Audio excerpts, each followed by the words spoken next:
বাড়িটির চমৎকার নির্মাণশৈলী জৌলুসপূর্ণ অতীতের কথা মনে করিয়ে দেয়, তবে এর বেহাল দশা দেখে মনটা খারাপ হয়ে গেল।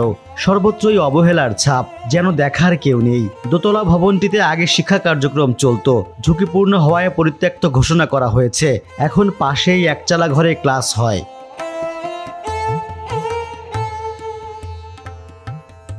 এই বাড়িটি নির্মাণ করেছিলেন মহেন্দ্র কুমার ঘোষের পিতা রাজেন্দ্র কুমার ঘোষ, যদিও কালক্রমে বাড়িটি পুত্রের নামে পরিচিতি পায়।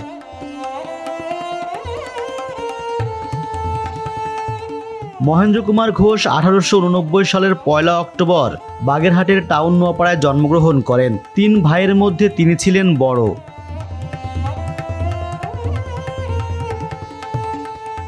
মহেন্দ্র ঘোষ একাধারে ছিলেন জমিদার, আইনজীবী ও শিক্ষানুরাগী। তবে খুলনার আধুনিক রূপকার হিসেবে তিনি স্মরণীয় হয়ে আছেন।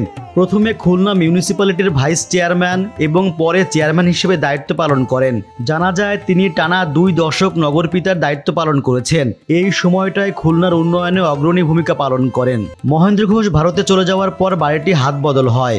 বর্তমানে দেখভালের দায়িত্বে থাকা ব্যক্তি জানালেন, মির্জা নাজির হোসেন নামে একজনের নাম ফলক ছিল বাড়ির প্রধান দরজার পাশে। ছোটবেলায় দেখছি গেটে একটা নেম প্লেট ছিল, ওটা ভেঙে গেছে।